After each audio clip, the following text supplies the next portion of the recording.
Ah, the land ship.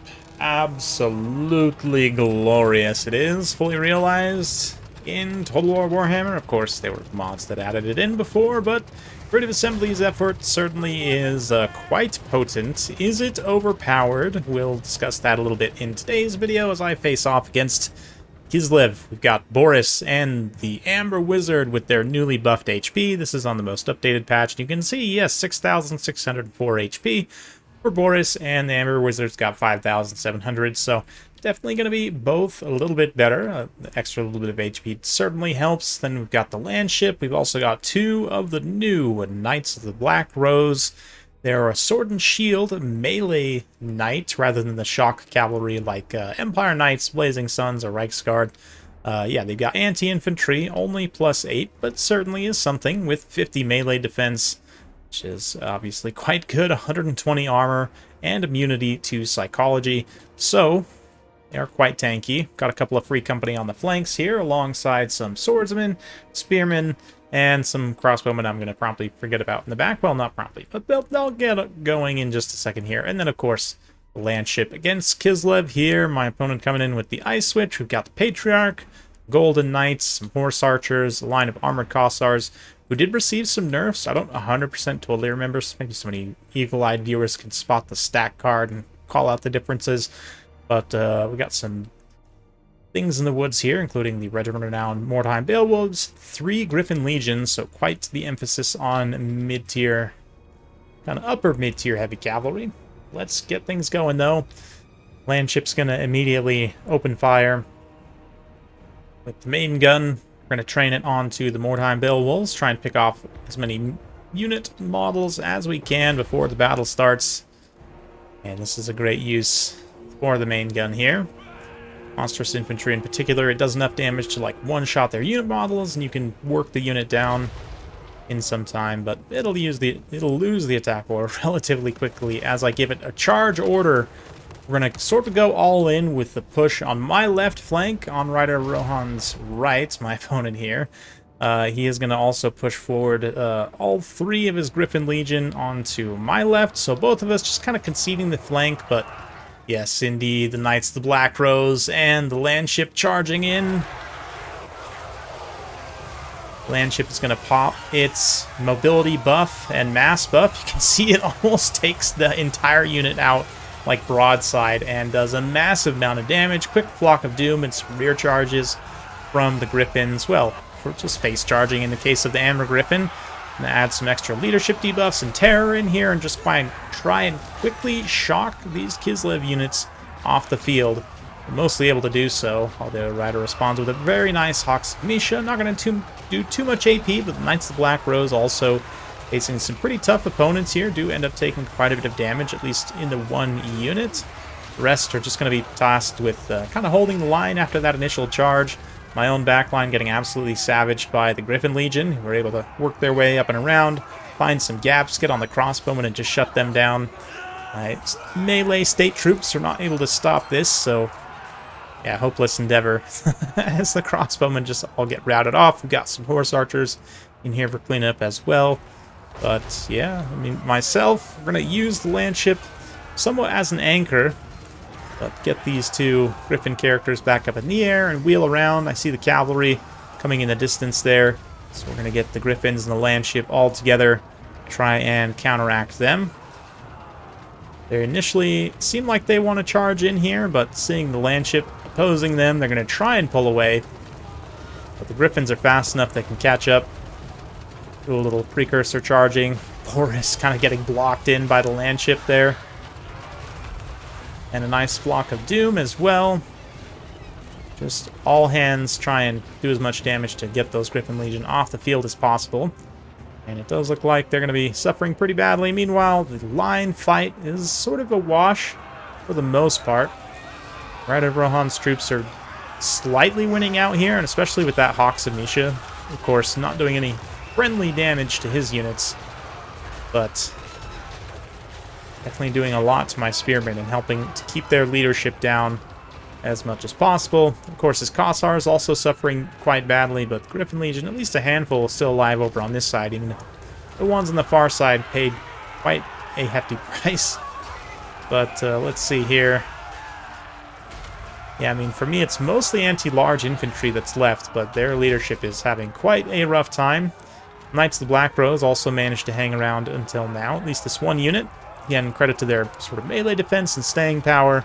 It's really the reason why you bring them over something like Empire Knights. I still think most matchups, you're probably going to want just numbers of Empire Knights.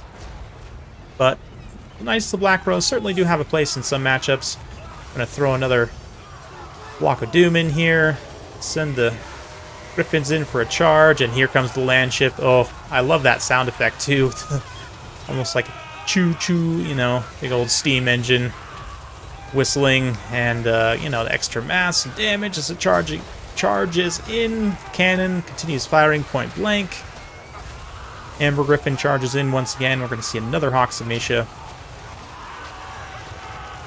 So decently effective so far, but of course not going to do much to those single entities, as they pretty much are the only thing I've got left. Most of the rest of my units are in tatters, indeed. I've got the Spearmen out here in the periphery. Some Free Company come back from route, but mostly it's just the Griffins and the land ship, which, to be fair, haven't taken really any damage here. Rada Rohan didn't have much anti-large armor piercing in his build. I think he didn't have any direct anti-large and not really much armor piercing, so these 3 armored single entities, especially given how tough they are to slow down.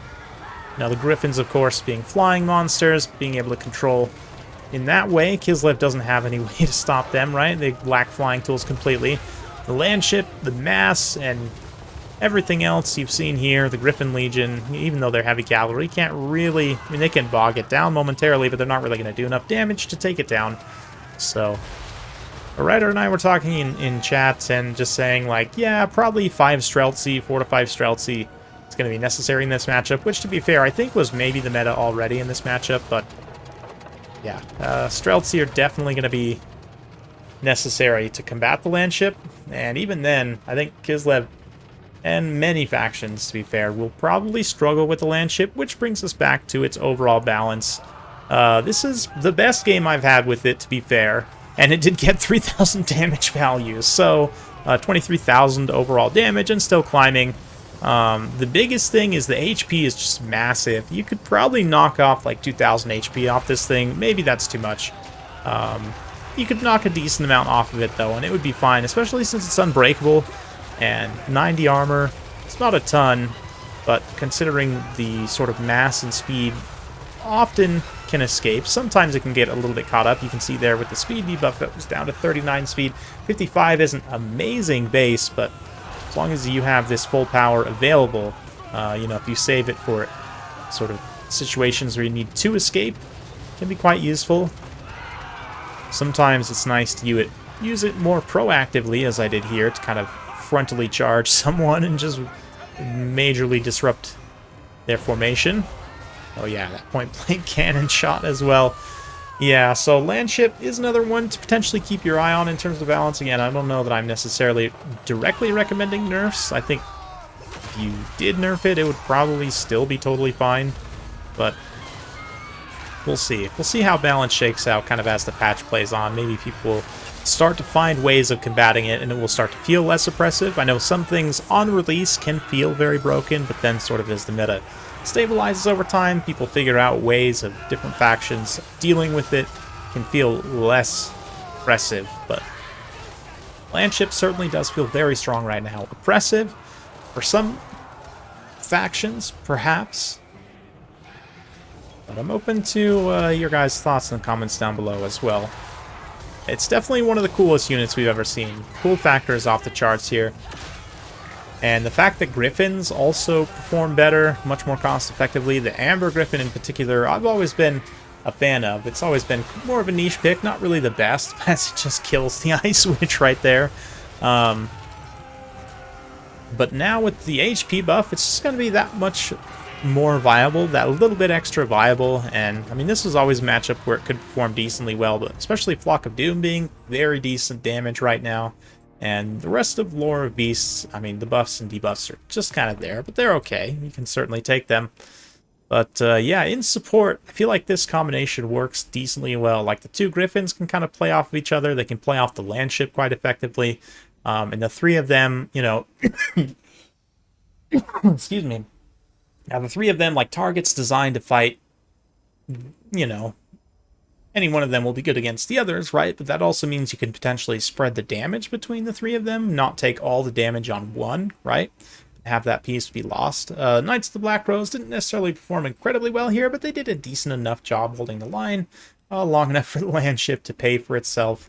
And yeah, I guess that's enough. Again, not that Predator Rohan here really had a lot that could kill the land ship, which was definitely a problem in his build, but something that factions will have to kind of research over time, figure out the best way of combating it. There's a few things I could think of for Kislev. Again, Little Grom hasn't really been a factor in the Empire matchup because it generally gets outclassed by Empire artillery, and that's probably still the case.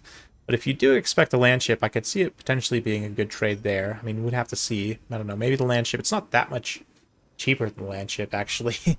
Land ship might just win an artillery duel and has lots more going for it anyway, so maybe not Little Grom. And again, this is kind of faction mains will have to do this for their factions, kind of research different things, theory craft, and then actually try them in battle. That certainly will be interesting to see how things shake out. But let me know your guys' thoughts in the comments down below. Hopefully you enjoyed that. If you like this sort of content, be sure to like, subscribe, hit that bell notification button. Every time I upload a new video, you'll be notified. Thanks again. We'll see you next time.